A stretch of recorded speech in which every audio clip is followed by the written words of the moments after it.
Les rapports trigonométriques qu'on a appris lors des capsules 5.1 et 5.2 nous ont permis de trouver des mesures de côté manquantes dans un triangle rectangle. Eh bien, ces mêmes mesures trigonométriques-là, ces mêmes rapports, trigonométriques-là, pourront nous permettre de trouver des mesures d'angle qui seraient manquantes dans les triangles rectangles. Alors, pour le faire, on va utiliser donc nos rapports trigonométriques qu'on connaît, sin, cos et tan, mais cette fois-ci en utilisant le rapport arc-sinus, arc-cosinus et arc-tangente, qui sont les rapports qui nous permettent de trouver ces mesures d'angle-là. Maintenant, le rapport arc-sinus s'écrira sin-1, le rapport arc-cosinus, cos-1 et tan-1, lui, représentera l'arc-tangente. Pour accéder à ces fonctionnalités-là de votre calculatrice, vous devrez utiliser, selon les modèles de calculatrices qui sont sur le marché, probablement la touche deuxième fonction. Donc, cette touche-là se trouve sur les calculatrices scientifiques, vraiment ici, dans le coin gauche supérieur de votre calculatrice. Ou encore, vous pourriez utiliser aussi, selon d'autres modèles de calculatrice, une touche équivalente qui s'appelle Shift, qui fait exactement la même chose que la touche deuxième fonction. Maintenant, cette touche-là est toujours en couleur sur les calculatrices et elle permet d'accéder donc, si on veut, au rapport qui se trouve à être écrit de la même couleur au-dessus des touches de votre calculatrice. Donc, si vous regardez bien, sur la calculatrice que j'ai ici représentée, le rapport sin-1, donc arc-sinus, se trouve vraiment au-dessus de la touche sinus, cos-1 se trouve au-dessus de cos et tan-1 au-dessus de tangente. Bien entendu, vous devrez appuyer d'abord sur deuxième fonction et ensuite sur la touche appropriée pour faire apparaître le rapport arc demandé. Alors, regardons avec le premier exemple pour déterminer la mesure de notre angle B. Alors, l'angle B que nous cherchons ici est l'angle qui se trouve complètement ici dans le bas de notre triangle. Donc, c'est cet angle-là qu'on veut déterminer. J'ai fait exprès d'offrir un triangle rectangle devant nous qui possède tous les côtés. Donc, on connaît l'hypoténuse, on connaît également les cathètes. Donc, par rapport à mon angle de 90 degrés, je vais bien aller montrer qui est mon hypoténuse. Donc, ici, le 25 mm. Moi, ce que je cherche, c'est l'angle B. Je pourrais déterminer cet angle-là en utilisant l'un ou l'autre des trois rapports trigonométriques qu'on a vus. Par exemple, si ici, je le faisais avec sinus, parce que par rapport à mon angle B, je connais son côté opposé qui est le 7 mm et je connais l'hypoténuse qui est mon 25. Donc, ce que je pourrais faire, c'est écrire que le sinus de l'angle B est le rapport impliquant le côté opposé et l'hypoténuse, comme on l'a vu précédemment.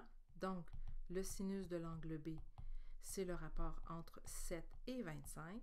Eh bien, pour trouver la mesure de notre angle B, ce qu'on fera, c'est utiliser arc-sinus, donc sin-1 de ce rapport-là, de 7 sur 25.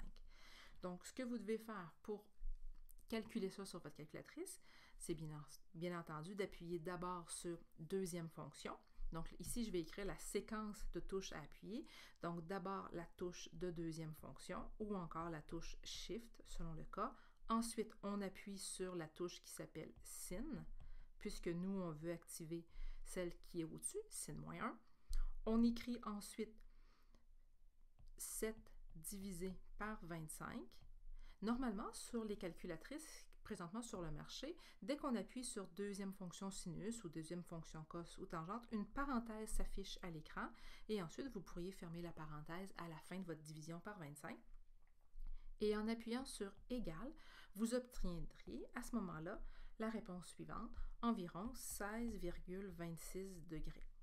Bon, bien sûr qu'on pourrait obtenir cette même mesure d'angle-là avec un autre rapport trigonométrique. J'aurais également pu le faire avec cosinus et tangente, toujours pour le même triangle. Et peu importe, à ce moment-là, je vais toujours obtenir le même angle, qui est un angle de 16,26 degrés. Mais je vous invite à l'essayer par vous-même en appuyant sur pause sur la capsule. Si je continue avec l'exemple 2, où là, cette fois-ci, on cherche à trouver les deux angles aigus de notre triangle.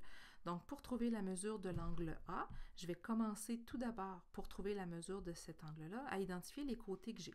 Donc ici, ce que je possède sur mon triangle, ce sont le côté donc opposé à mon angle A, le 15 cm, et je connais également le côté adjacent qui est le 8 cm. L'hypoténuse ici étant bien sûr le côté qui est en face de mon 90 degrés. Donc, pour trouver d'abord la mesure de mon angle A. Alors, pour pouvoir trouver cette mesure-là, je vais utiliser ici puisque j'ai l'opposé et l'adjacent, le rapport tangente.